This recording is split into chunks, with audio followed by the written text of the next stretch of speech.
Kita pakai teori psikologi masa Gustav Le Bon kan dia bilang bahwa manusia dalam kerumunan itu jati dirinya hilang. Nggak ada lagi Cakri, nggak ada lagi Robert, nggak ada lagi Nasiti. Serem juga ya. Yang ada adalah massa. Jadi toh gue kalau lakukan ini gue nggak akan menanggung tanggung jawabnya gitu. Saya cuma ikutan aja kok gitu ya. 2 pekan terakhir ini mencerminkan mundurnya peradaban dan hilangnya kesadaran moral. Lebih ngingetin lagi Nastiti nih, bisa hati-hati dengan aksimu sahabat-sahabatku gitu. Kok tingkat kriminalitas kita semakin naik sih, street crime di mana-mana semakin canggih. Tapi modusnya. penegakannya kemana nih?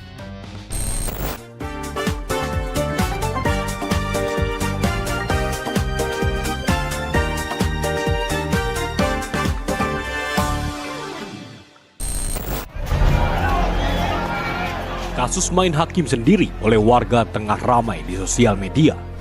Tragedi pertama terjadi di Tabanan, Bali. Seorang pria tewas dikeroyok dan sepeda motornya dibakar massa setelah tertangkap basah diduga mencuri ayam aduan. Pihak kepolisian telah bergerak cepat menangkap pelaku dan menetapkan 5 orang warga sebagai tersangka pengeroyokan. Ironi serupa terjadi di Morowali, Sulawesi Tengah. Seorang terduga pencuri motor ditarik paksa keluar dari dalam swalayan lalu dianiaya secara brutal oleh kerumunan warga hingga menghembuskan napas terakhir di lokasi kejadian. Tak hanya di daerah, aksi kekerasan massal juga mengguncang ibu kota, tepatnya di kawasan Matraman Dalam, Jakarta Pusat. Hanya dipicu perkara sepele berupa gesekan di jalan raya dan suara knalpot, amarah massa dengan cepat tersulut hingga berujung pada aksi pengeroyokan fatal. Ya, beberapa hari belakangan ini mungkin ada seminggu, udah mau 2 minggu ya. Kita kayaknya mendengar, disuguhkan, menyaksikan, melihat tayangan soal kok masyarakat kita jadi suka main hakim sendiri gitu ya. Jalanan ataupun lingkungan yang seharusnya ini menjadi ruang bersama, kita beraktivitas dengan aman dan nyaman. Ini tuh bukan ruang sidang, tapi kenyataannya masyarakat kita tuh seperti emosinya berubah gampang menjadi tersulut, gitu. Betul, gampang tersulut. Ini baru dugaan bisa berubah menjadi langsung vonis di tempat. Sementara kemarahan langsung berubah menjadi hukuman. Nah, kita tidak lagi percaya sama hukum dan prosesnya. Apakah sebenarnya masyarakat kita akhirnya mulai berani, yuk kita jadi kayak menciptakan pengadilan sendiri nih di lingkungan kita. Itu yang akan kita bahas karena ini berangkat dari beberapa kasus-kasus yang juga kita highlights ya juga di Nusantara TV.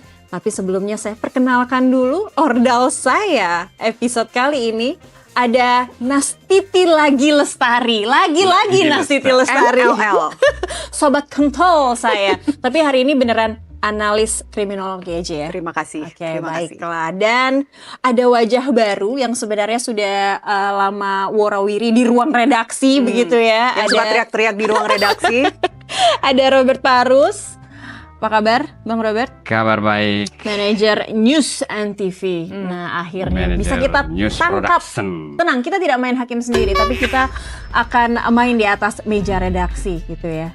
Nih langsung aja, kita ke analis kriminal kita dulu nih. Karena ini urusannya soal hukum ya kan. Masyarakat kita memang sudah tidak percaya lagi sama penegak hukumnya terhadap prosesnya. Atau ada dorongan yang lain sebenarnya membuat masyarakat kita di Tabanan Bali, baru dugaan. Tapi harus meregang nyawa. Di Morowali juga dugaan curanmor. Lalu yang kelompok yang dekat-dekat sama kita gitu ya di kawasan Matraman Dalam. Nah ini masyarakatnya memang sudah nggak peduli percaya sama hukum atau ada hal dorongan yang lain sebenarnya yang menyebabkan Sebelum kita bicara soal dorongan lain itu, saya ada kata-kata hari ini. kata-kata hari ini lebih ingat ternyata daripada hostnya. Masa menghakimi tanpa rasa. Rasa iba hilang berganti benci. Benci membutakan nurani manusia. Korban tak bersalah gugur hanya karena emosi. Cakep, padahal harusnya benci tapi rindu. Coba kalau kayak gitu kan Itu kayaknya tahun 60-an nggak itu ada udah main nggak ada hakim lagi. sendiri tuh. Monggo. Saya juga tidak mau kalah. Boleh. Tetap Jangan dulu. lakukan apa yang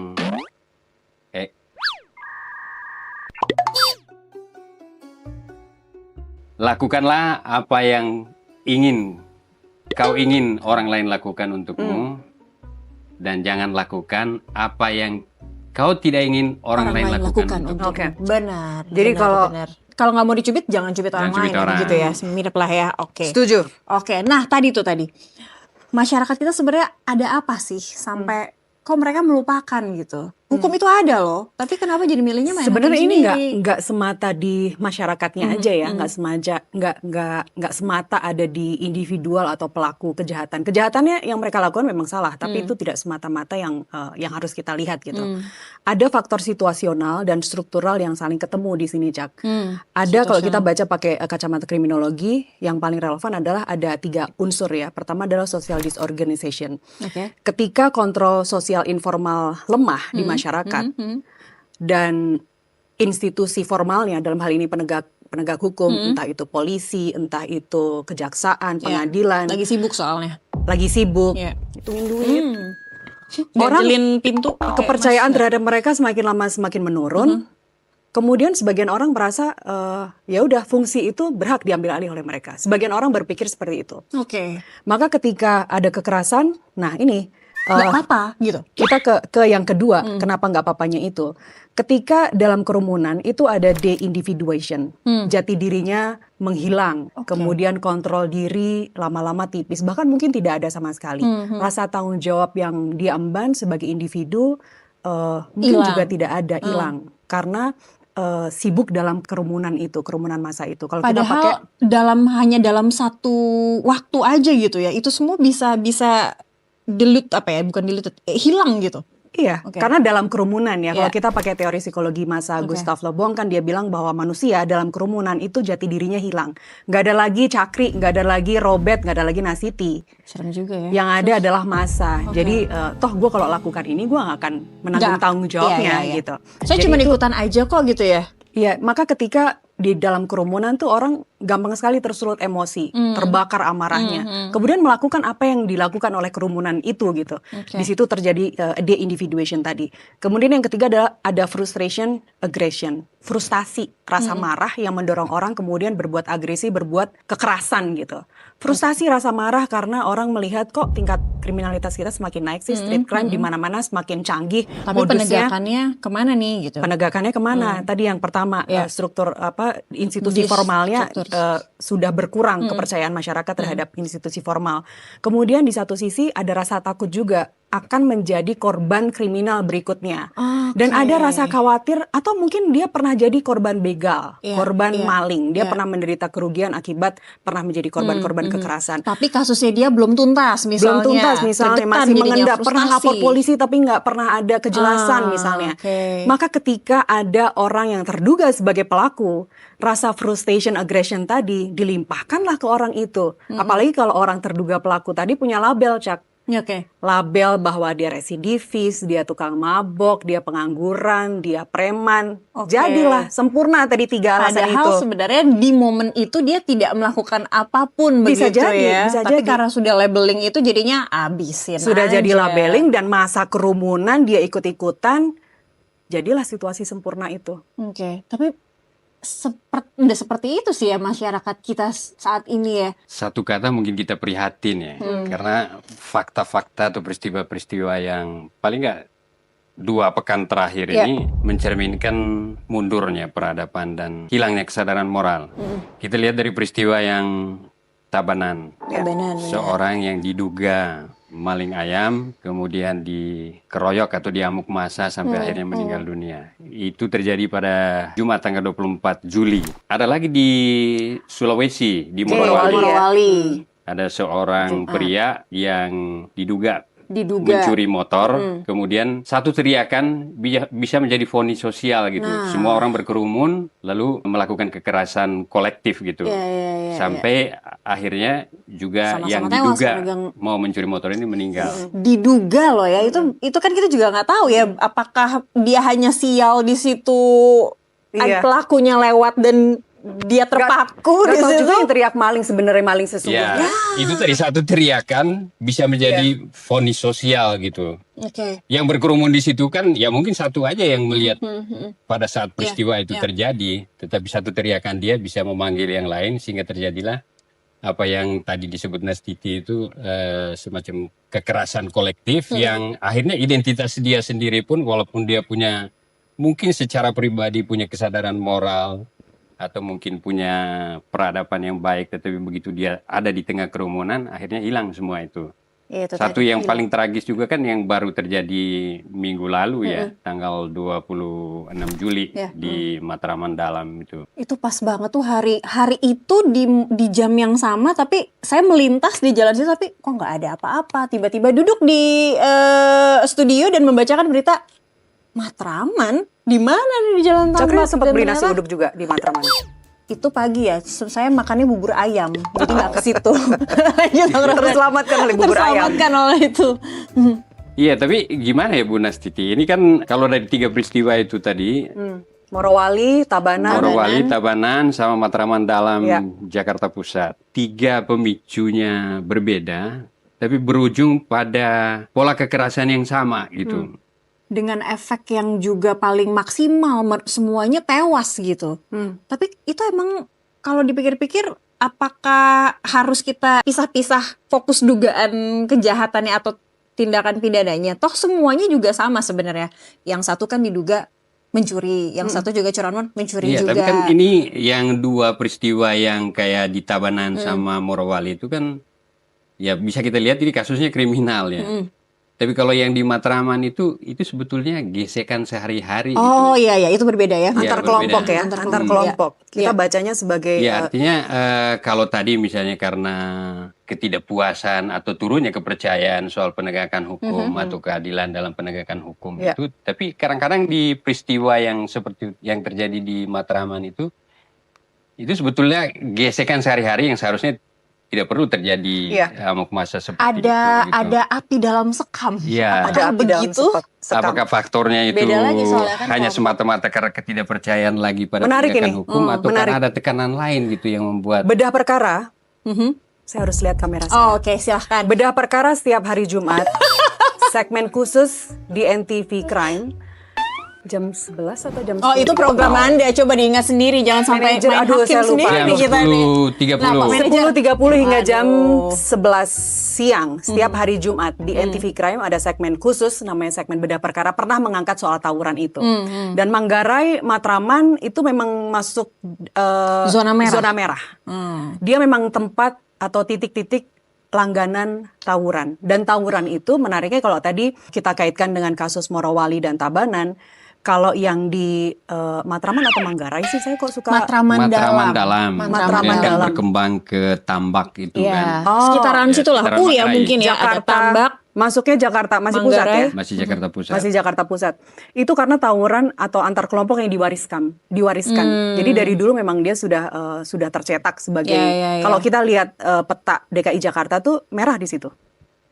Karena hotspot tawuran. Oh, kirain panas ya, kurang pohon gitu ya. Hotspot. Oh, hotspot tawuran. Jadi kalau tadi bedanya dengan Tabanan sama Morowali itu kan vigilante spontan ya. Spontan orang digerakkan, ada terduga pelaku kejahatan, kemudian orang rame-rame saling menghakimi gitu. Kalau yang di Matraman Dalam tadi tawuran berulang diwariskan antar generasi, tindakan yang dipandang wajar oleh kelompok karena terkait tadi ada solidaritas, ada harga diri, ada pembelaan kampung. Jadi ada identitas di situ yang diperjuangkan. Jadi sebenarnya orang-orang yang ikut serta ngeroyokin atau main hakim sendiri itu sebenarnya mereka punya ada rasa saya di sini membela korban nih. Begitu yang mereka rasain. Itu yang bedanya dengan yang Morowali dan Tabanan. Tabanan dan oke. Itu bedanya. Jadi lebih ke logika kekerasannya. Targetnya beda, logika kekerasannya beda. Bisa dibilang masyarakat kita memang tidak memahami alur hukum atau itu tadi ini ada orang yang dijahatin, ada orang yang menjadi korban kejahatan. Masa kita diem aja, masa kita video doang Tapi kalau orang diem aja nih tetap kena loh sebenarnya. Jadi kalaupun semuanya akan diusut, kita mengatasnamakan kita masih berprasangka baik terhadap penegakan hukum gitu ya. Kalau semuanya akan diusut, mereka semua bisa kena sanksi. Oke. Tidak hanya pelaku, tapi juga termasuk aparat yang dinilai lalai dalam hal ini. Kan aparat bertugas untuk menjaga keamanan kan. Itu bisa dinilai lalai dan bisa kena sanksi juga. Termasuk orang yang cuma nonton aja, apalagi videoin. Oke. Nah, jangan-jangan gitu ya. Daripada gue cuma nonton doang videoin, sekalian aja deh. Cuk, gitu masuk tangannya Iya. satu jab strike-nya. Yang menariknya itu kan dari media yang dipakai ya.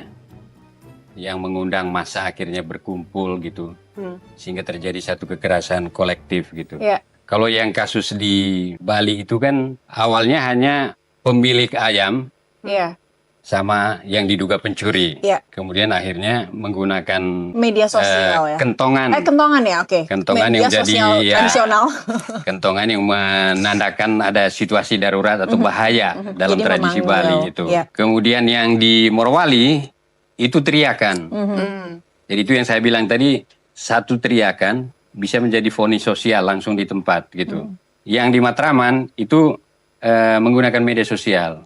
Ya. Jadi begitu 3 media ini yang mengundang orang untuk berkumpul dalam satu peristiwa yang mungkin tadinya itu tidak mempunyai satu dorongan yang sama atau tekanan yang sama. Setiap pribadi itu mungkin punya tekanan sosial dan ekonominya masing-masing, tetapi ketika ada satu peristiwa kemudian disulut melalui media sosial atau teriakan seseorang yang akhirnya menjadi vonis sosial.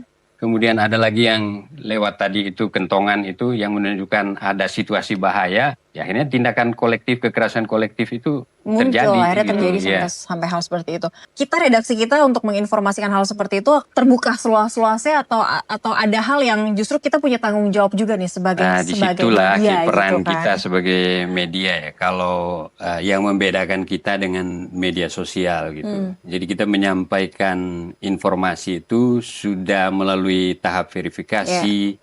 Sehingga apa yang kita sampaikan kepada publik itu benar-benar sudah terverifikasi dan kita sudah konfirmasi dan tidak disebarkan seperti media sosial yang begitu spontan tanpa mengetahui ini benar atau tepat posting gitu. Posting aja. Ya, itulah yang kadang-kadang menyulut orang dalam kondisi tertentu juga terpancing karena meskipun dia belum tahu nih informasi benar atau tepat. Bahkan lagi ngapain sih belum tentu juga dia orang-orang itu tahu ya. Nah yang ngerinya adalah saat pernah ada juga kondisi serupa tapi orang sempat-sempatnya live. Nah itu kan juga mengundang orang-orang juga untuk datang berkerumun begitu kan ya. Tapi juga berharapnya mungkin orang itu polisi lihat atau orang yang melihat kemudian lapor ke polisi terdekat dan berharapnya lagi ada pasukan yang datang untuk menangani yang benar begitu. Tapi kenyataannya kebanyakan nggak kayak gitu sih ya sekarang ya.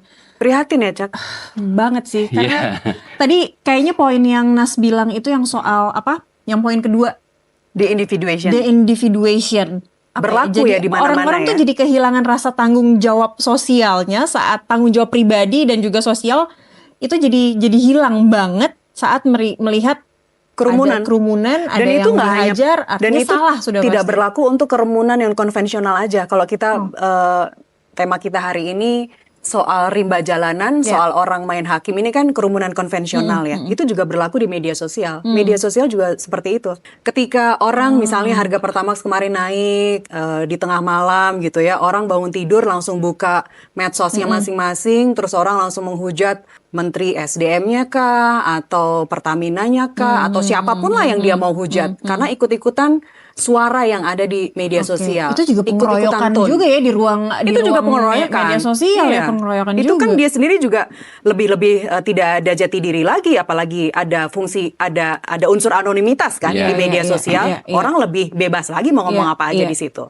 Kalau ngomongin soal hukumnya atau pasal-pasalnya, oh iya kemarin sempet ini nih mukul orang nih, pasti kan ada hukum yang membayangi dong gitu loh maksudnya. Ya, itu. Muncul kenyataan bahwa ada ketidakadilan penegakan hukum di sana betul. gitu ya. Jadi ada dibayang-bayangi matanya tuh dibayang-bayangi masyarakat kita emosinya karena itu kan. Emosinya tuh multifaktor gitu nih? dari sisi kombinasi faktor ekonomi, lingkungan pergaulan, kesempatan kejahatan yang ada dan rendahnya kontrol sosial juga. Sekarang kalau di level masyarakat, kalau kita bicara kontrol sosial di level informal ya, di masyarakat ada ketua RT, ketua RW, tokoh masyarakat, tokoh agama, tapi kemudian mereka tidak bisa melihat bahwa oh sudah terjadi penyimpangan nih.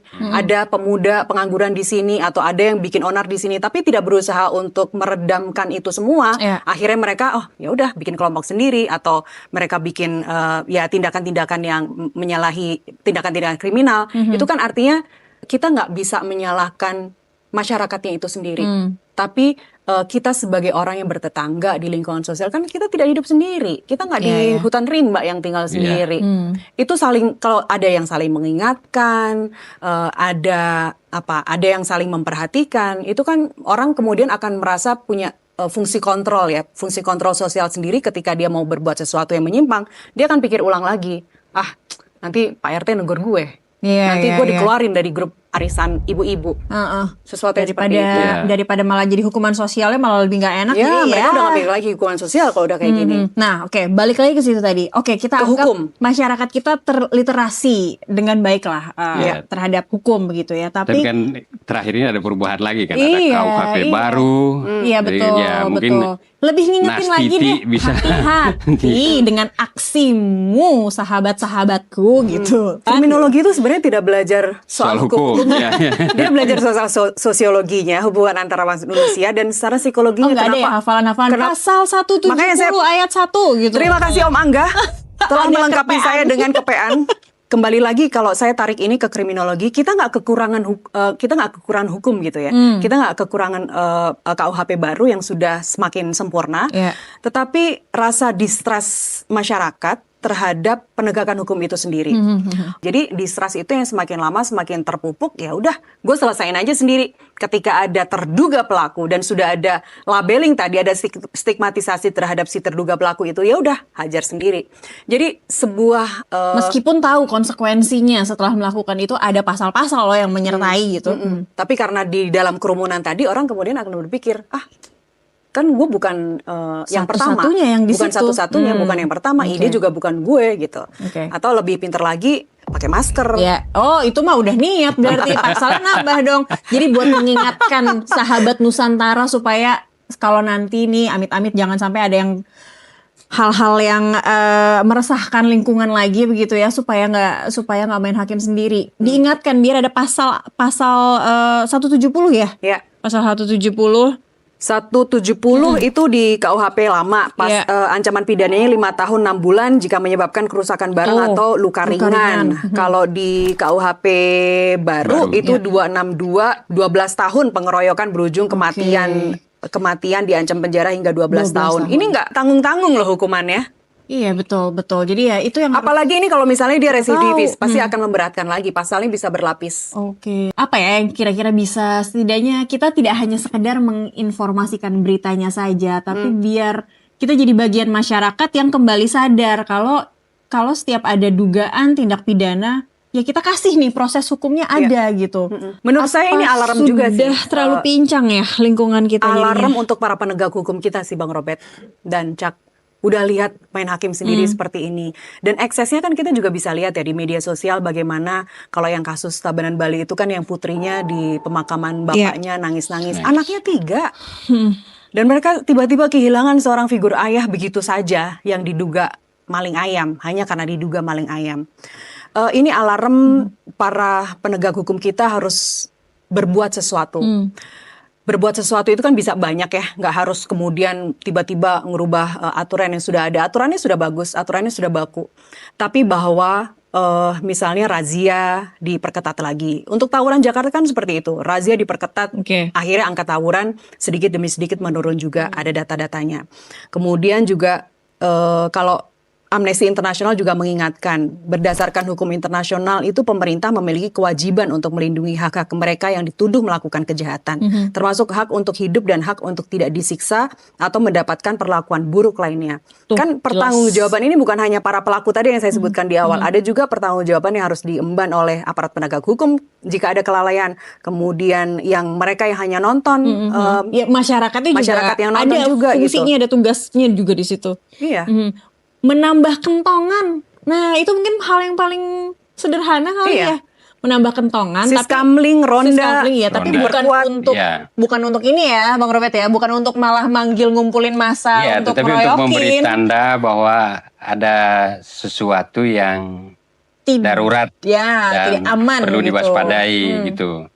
Nah, memang kalau kita murni penegakan hukum juga, ini kan aparat penegak hukum kita juga itu, aparat keamanan juga itu tidak cukup seimbang gitu antara jumlah masyarakat kita dengan aparat gitu. Memang. Ya mungkin penyelesaian kasus di wilayah-wilayah terkecil ya mungkin bisa di lingkungan RT, RW, desa, ya. Iya. Dan jangan salah Bang Robert, ada peraturan Kepolisian Negara Republik Indonesia nomor 1 tahun 2021 tentang Polmas, Community Policing itu. Jadi orang-orang yang tergabung di Siskamling itu kan menurut Perkapolri ini mereka adalah mitra bagi polisi. Jadi mereka memang mata pertama sebenarnya. Mata pertama dan mereka juga bisa langsung mengambil aksi di lapangan atau lapor. Atau melapor. Takalnya kita mendapat apa ya? Bukan terlegitimasi ya, bukan dapat legitimasi, tapi maksudnya pihak kepolisian juga berharap masyarakat ikut andil begitu kan, menjaga lingkungan. Dan secara aksi gimana Mas Nas tadi? Aksi itu maksudnya pencegahan pelaporan, identifikasi masalah keamanan. Jadi tetap sebagai mitra polisi dan polisi adalah pihak yang berwenang, satu-satunya pihak yang berwenang menerima laporan dan melakukan tindakan pertama di TKP. Jadi mohon maaf, sayembara Bapak Aing itu juga kemarin banyak mendapat kritik dari kementeriannya, dari Menteri HAM, dari Pak Yusril, dari Amnesty International, dari berbagai LSM, karena berbagai kajian menyebutkan bahwa warga itu memang mereka tidak dibekali untuk melakukan aksi spontan menangkap begal atau orang yang diduga sebagai pelaku mereka kejahatan. Sekarang udah serem-serem sih, pakai bawa senjata tajam, bawa senjata api. Tawuran anak SMP aja kok pedangnya, bener. Jadi sebenarnya kalau ada sayembara itu sebaiknya juga ditahan ya. Itu jadi lebih memicu hal yang lain juga nggak sih? Agresivitasnya masyarakat jadi ada nilai nih. Jadi justru itu kan yang akhirnya menjadi perdebatan luas kan, sampai Menteri HAM juga itu Natalius Pigai itu ya dalam tanda petik mau mengoreksi sebetulnya sayembara yang digelar sama KDM itu. Tapi sebagai tindakan preventif dari polisi, Cak, itu bisa kan penyuluhan hukum misalnya. Jadi tidak hanya bentuk patroli rutin, tapi penyuluhan hukum juga bisa, membaur dengan warga. Kemudian respons cepat. Nah ini penting nih, respons cepat agar massa tidak lebih dulu mengambil alih fungsi hukum. Respon cepat ya, itu tertuju kepada penegak hukum kan? Respon cepat itu yang kita harapkan bersama. Hukum itu selalu ada, jadi ya kita percayakan kepada penegakan hukum kita. Sebagai penutup, hukum memang harus tegas, tetapi ketika setiap orang merasa berhak menjadi hakim dan jalanan tidak lagi tidak memberikan keadilan begitu, yang lahir hanya kekerasan dan korban berikutnya, ya sebaiknya masyarakat kita harus lebih mawas diri lagi, lebih tahu akan tindakannya begitu ya. Oke. Terima kasih Bang Robert. Terima kasih hadir lagi nanti di sini ya. Nanti kita mungkin ngebahasnya ekonomi kali nanti ya. Karena ada multifaktor tadi ya. Indis ekonomi ya. Indis ekonomi inilah banyak dorongan-dorongan itu bisa terjadi. Setuju, apalagi rupiah sudah menyentuh level 18.000 lagi dari kemarin. Itu persoalan lain lagi yang itu tema bisa berujung ke seperti persoalan tadi. Ini masalah ekonomi. Thank you lagi sudah berbagi dari Meja Redaksi. Oke, tetap saksikan Dari Meja Redaksi setiap Senin hanya di Nusantara TV.